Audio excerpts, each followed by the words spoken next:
दोस्तों, आज मैं आपको दो ऐसे पिता की कहानी सुनाने जा रहा हूँ जिनकी सोच तो अलग थी, लेकिन बच्चों की टेंशन दोनों को बराबर थी। अब सोचिए, एक पापा बोलते थे, बेटा पढ़ ले, नौकरी कर लो, वरना सड़क पर आ जाओगे। जबकि दूसरे पापा बोलते थे, बेटा पढ़ाई ज़रूरी है, लेकिन पैसे की समझ उससे भी ज़्यादा ज़रूरी है।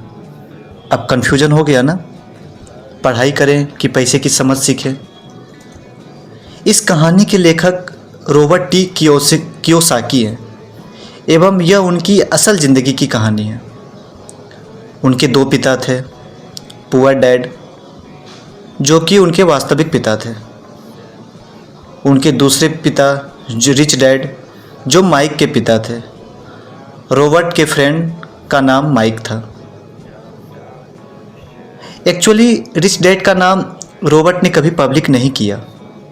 कई इन्वेस्टिगेटिव जर्नलिस्ट ने रिच डैड को खोजने की कोशिश तो की, लेकिन कोई पुख्ता पहचान नहीं मिला। लेकिन रॉबर्ट का मानना था कि रिच डैड एक असल इंसान एवं अलग अलग मेंटर्स का मिश्रण हो सकते हैं। कानूनी रूप से यह किताब नॉन फिक्शन के रूप में ही प्रकाशित की गई है। रिच डैड बोलते थे, पैसा तुम्हारे लिए काम करे। पुअर डैड बोलते थे, तुम पैसा कमाने के लिए काम करो। अब मैं सोचने लगा, अरे दोनों पापा में से सही कौन है? एक ने बैंक में खाता खुलवाया तो दूसरे ने बिजनेस का आइडिया पकड़वा दिया। इस किताब में यही बताया गया है कि कैसे पैसे की रेस में आप घोड़े नहीं बल्कि घुड़सवार बन सकते हैं, और कैसे हम नौकरी करने के बजाय ऐसा माइंडसेट बना सके कि पैसा हमारे लिए काम करे। लेकिन कैसे, वो मैं आपको इस वीडियो में स्टेप बाय स्टेप बताने वाला हूँ। तो वीडियो को लाइक करें एवं बिना स्किप किए देखें, क्योंकि इससे आपका माइंड भी रिच बनने की शुरुआत कर देगा। तो चलिए जानते हैं रिच डैड पुअर डैड की वो 20 कमाल की बातें, जिनसे आपकी जेब तो गर्म होगी ही, लेकिन दिमाग भी दौड़ेगा। और हाँ, वीडियो के बाद पापा को मत बताना, वरना बोलेंगे यूट्यूब छोड़ और पढ़ाई करो चुपचाप से। पुअर डैड कौन थे? जो कि रॉबर्ट के असली पिता थे। हाईली एजुकेटेड, गवर्नमेंट जॉब में काम करते थे। अच्छे पद एवं सम्मान के बावजूद हमेशा पैसे की कमी से परेशान रहते थे। उनका मानना था, पढ़ाई अच्छे से करो, अच्छी नौकरी पाओ एवं सुरक्षित रहो।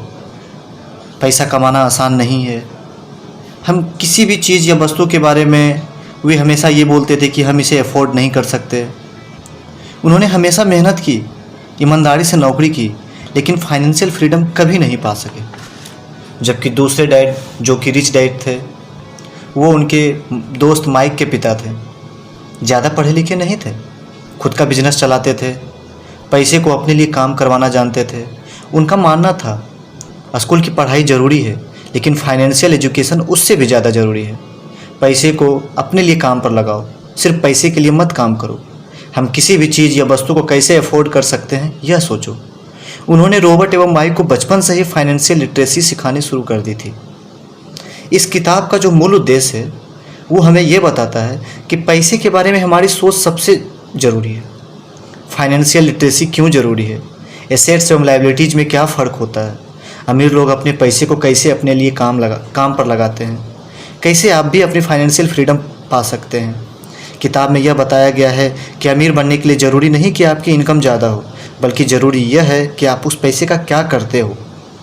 रॉबर्ट ने खुद अपनी ज़िंदगी में फाइनेंशियल संघर्ष देखे थे। उनके पुअर डैड ने उन्हें पढ़ाई एवं नौकरी के लिए प्रेरित करते थे, जबकि रिच डैड ने उन्हें बिजनेस, इन्वेस्टमेंट एवं पैसे को एसेट्स में बदलने की शिक्षा दी थी। जब रॉबर्ट ने रिच डैड की सोच अपनाई, तब उन्होंने इन्वेस्टमेंट एवं बिजनेस से पैसे कमाने शुरू किए। उन्होंने रियल एस्टेट एवं अन्य बिजनेस में निवेश कर अपनी फाइनेंशियल फ्रीडम हासिल की। रॉबर्ट ने इस किताब को लिखकर अपनी सीख पूरी दुनिया तक पहुंचाई, ताकि लोग फाइनेंशियल एजुकेशन तक की ताकत को समझ सके। इस बुक से मिलने वाली जो सीख है, रिच डैड हमेशा कहते थे कि फाइनेंशियल एजुकेशन सबसे बड़ा एसेट्स है, लेकिन स्कूल हमें अलजेब्रा, हिस्ट्री, साइंस सिखाता है, पर पैसे का सही उपयोग करना नहीं सिखाता।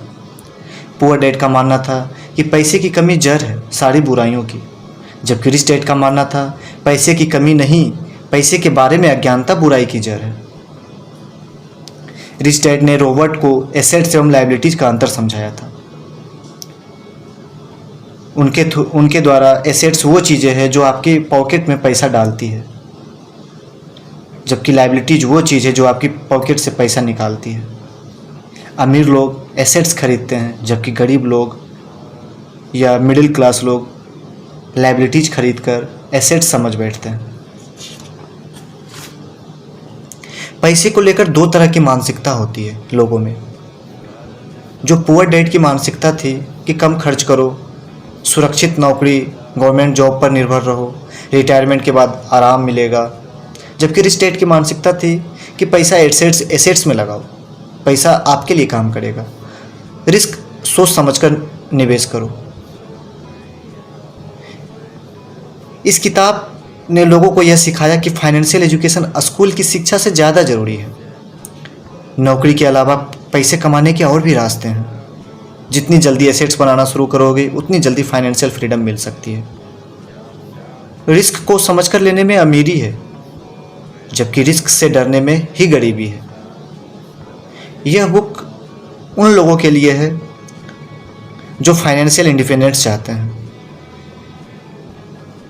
जॉब वाले लोग जो 9 to 5 वर्क करके बोर हो गए हैं एवं पैसे को एसेट्स में बदलना चाहते हैं, या बिजनेस शुरू करने की जो सोच रख रहे हैं, या वो पेरेंट्स जो अपने बच्चे को फाइनेंशियल एजुकेशन देना चाहते हैं। कोई भी व्यक्ति जो पैसे और संपत्ति के सही इस्तेमाल को समझना चाहता है, उसे दोनों पिता की मानसिकता को समझना होगा।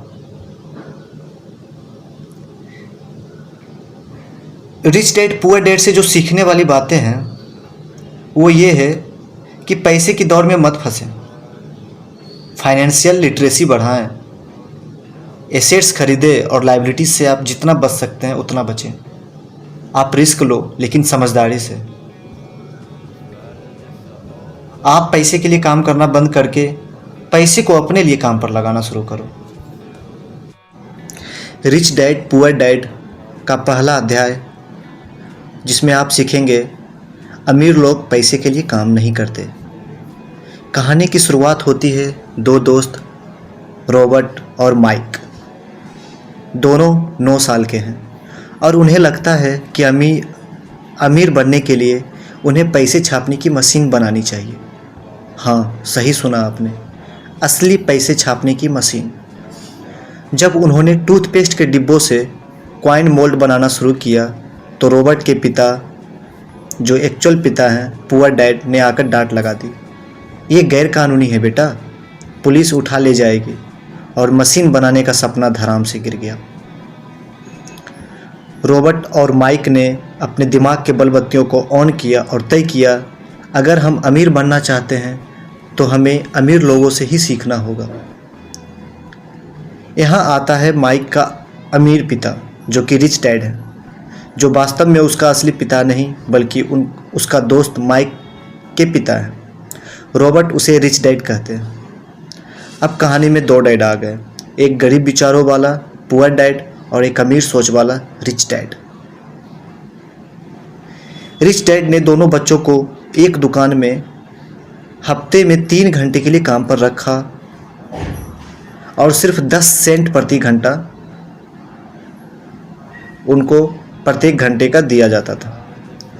रॉबर्ट को लगा ये तो बच्चों का शोषण है, ये क्या मजाक है। 9 साल का रॉबर्ट क्रोधित हो गया। अंदर का संघर्ष मोर्चा अध्यक्ष जाग गया।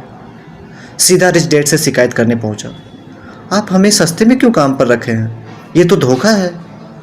रिच डैड हंसते हुए बोले, तुम सीखने आए हो या कमाने? अगर कमाना है तो जाओ स्कूल ज्वाइन करो, और अगर सीखना है तो रहो।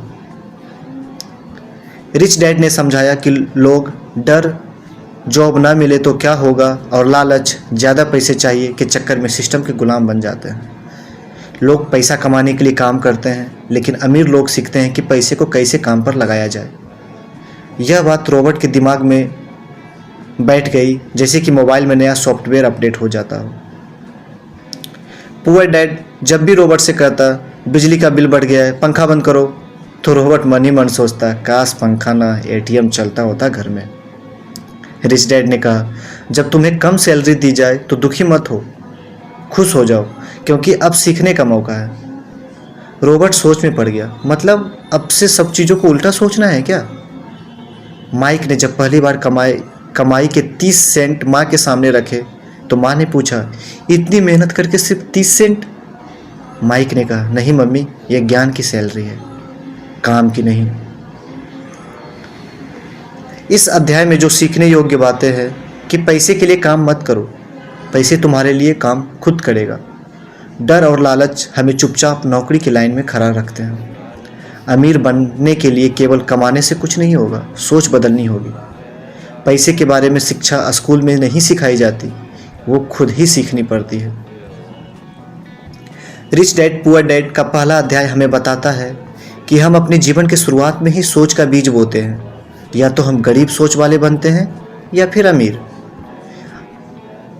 अगर आप चाहते हैं कि आपकी जेब कभी खाली ना हो तो पहले अपने दिमाग की जेब भरो ज्ञान से।